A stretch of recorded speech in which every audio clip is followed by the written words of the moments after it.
everyone, so today we'll be working on Spellbinders die of the month, the stitching die of the month for November 2023. I believe it's called Grand Stitched Blooms, maybe Blossoms. They did send this item free of charge from my review, and of course all opinions are my own, and any links I have in the description box will be affiliate links, which means I'll make a small commission for your purchased items to those links.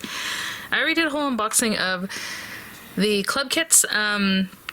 For this one, I'm just going to jump right in, so I will link the video in the description box and you can see a little more info, but I do love that they have the two stems, one going either way, and that kind of inspired me to do a card with like two beautiful flowers on it. These petals and blooms and blossoms and all that, they can mix and match and layer in all kinds of ways. I mean, you can have just this guy and then some of the petals, or you can have just the petals. You can have this piece with the petals, no petals. You can have this big background piece with the, you know, petals dropped in like in here, right? And then have this guy on top. And then have this one on top of that, or not at all, or maybe just this one coming from the petals. Like, there's just so many ways to max. Oh, and forgot about this one. Another kind of flower center, so you can kind of tuck it behind there, behind that one. You know, just a lot of fun ways to play with this. So what I'm going to do today, I believe, is not have the stitching. I'm going to play with the flowers in a way that's very juicy and bright, and just let the pattern of the like what's it called, like the piercing, and then obviously the little holes that are made by the stitch areas, and just let it be really cute and playful. So I was trying to think, if I do a couple different layers, I mean, that I can go behind even that, and then there, and then like the other guys, or maybe this one. Let's do that. Okay, so I'm gonna have purple and pink flowers is what I normally go with. So like dark purple, light purple, and like a middle color purple or mid color. And then same thing with the pinks. So I'm trying to think of how I want to do that. Let's do the darkest color in the back, the lightest color in the middle, and then like the middle color up here. So I'm just going to find shades of purple and pink that will do that for me, and I'll be right back. This will work for me. So for the dark, like on the pink, I have that. Dark purple. Funny enough with this one, I like this color, but it's very, we're not going to see that anyway because it's going to be tucked under these other pieces, so I think I'll still do that. So with this big guy, from there, I said the lighter color for the petals, so I'll have to run this through a couple times, probably 3 times. We're going to get 6 petals, really only 5 of them. So I'll run that through 3 times there, and then the lightest purple also. Actually, I have a couple of sheets of purple here. I just need one. So same thing with that guy. And the middle color, medium color, I'll run through this with this little guy. And same thing with the pink one. So just one time there. And I think while I'm at it, I'll go ahead and cut these guys out of just a green that coordinates with both of them. They can be two different colors of green or however, but I think I'll run it through the same color just so we have our stems ready to go. So, full disclosure, I did forget that there's one facing either way. I did 2 in the same direction. I was like, ah! So I recut those. I think there's one still in here. Yep. There we go. So I just got like a tealish kind of bluish green there for those guys. I think that would be really cute. So my idea in my mind here was just to have these guys kind of just play with like the dimensions here. So this guy looks like it goes like in here. Some are larger than the others. I don't know if you can tell. Like this guy and this guy are smaller. So I think those 2 go here. And then you need 3 of the larger. So in each die, you know, that die had a large guy and a smaller guy. They're negligibly different, but this one's a little bit smaller. Okay, and those are the 2 you need for the edge. So what I was thinking about doing is just making these guys have some, like a lot of oomph. Now, of course, this is not something that's super mailable if you're going to do that because it'll just crush down. But maybe it's the kind of card that you hand with your gift when you see the person, or however, or just the card that you're handing them, right? So we have those. I'll do the same thing with this light pink one. I wasn't sure how I'm going to pop this one up, but I think what I'm going to do with this one is curl it out a little bit. And it's just to kind of give it a little zhuzh out like that.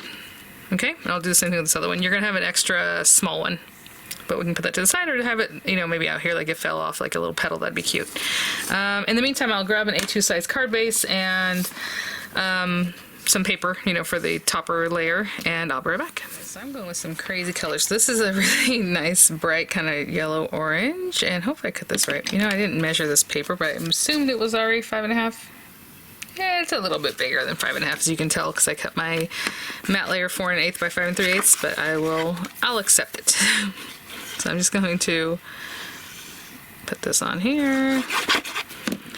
And then I was just debating how I want to put my flowers together, if we want to use dimensional adhesive, like to pop up those petals, or just to kind of glue them down at the base, or do I want to glue them to this top piece and that's where they're coming from, but I think it's easier to glue them here so you know exactly where they're supposed to be. So let's just bring this back. So I have all my petals, again, the 3 larger ones, 2 smaller ones. What I'm going to do is put glue, and just kind of where it goes in, just, I can see that it has a little bit extra here, a little bit extra there, so what I'm going to do is just bring it actually a little bit further so we see that cute little lace kind of look in the background. Just hold it like that. So at the very tip is where I'm putting my glue, and just popping it in there like that so we see some of this cuteness in the background.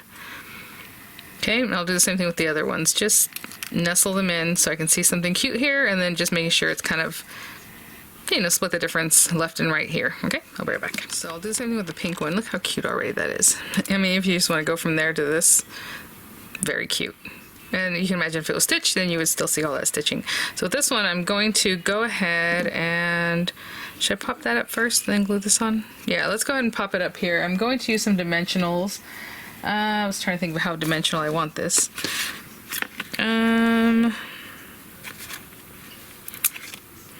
Let's see. These dimensionals are pretty high. So if I put one there, and put one here, and then pop it right over. Oh, you know what? It's kind of showing there a little bit. Let's bring it back up. Okay. I'm just trying to cover up that purple. Remember, I didn't have a full piece of paper to bring that bottom all the way down. How cute is that? Look at how much dimension that has. Super cute. Oh my gosh. Okay, and then maybe I'll go ahead and glue this part. Even though we can do that later on, but I would like to know kind of where I'm placing these. And I'm placing that there. I mean, you can place it all the way up. Okay, well, I already did it. I did like seeing the little holes, but this, you know, nestles in better, so we're just gonna do that.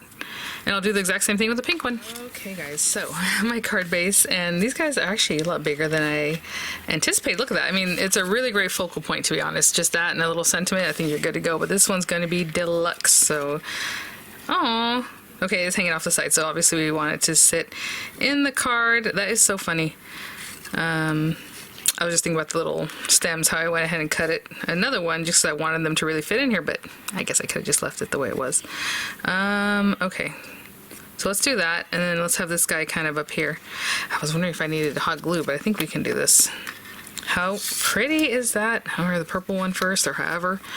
But I'm going to put glue all over the back of this guy, and basically tuck him up into the highest corner that he's not sticking off the card. Right, something like that. And I'll hold these guys down.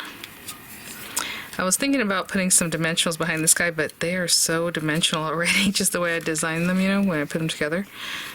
Maybe we'll still put something under there, just to support him. So the other ones can kind of glue down where they are. So let's have this guy with a little bit of dimensional there. And the other pieces can just, again, I'm just gluing them down, but maybe there, and let's see how, get it all the way to the edge. That is so pretty. So these guys are kind of sticking to this, that's what's supporting that, and then this guy has that big dimension under there. I'm just going to push on that, and I'll just hold these guys down, and I will be right back. And in the meantime, I did bring out my little box of sentiments. Sorry, that was odd. And I kind of was looking through, and I have the thanks so much from the Glimmer of the Month, so I think I'll use that guy. So I'm going to put some dimensionals behind this, but I'll be right back. Lower profile dimension on these guys, and I'm just going to pop that like right here. And I think that looks really adorable. I love it. And the papers are just, you know, regular cardstock. There's nothing fancy about it, nothing shiny or anything like that. It just looks so nice. Just these flowers are just, I don't even have words. They're just so pretty and so bold, you know. So thanks for watching, guys. I hope that gave you another idea how to use these quickly, easily, and it's just so pretty. yeah, so thank you so much, Spellbinders, for sending these items for review. I'll have images coming up. I'll have the links in the description box. And I'll see you all at the next one. Bye now.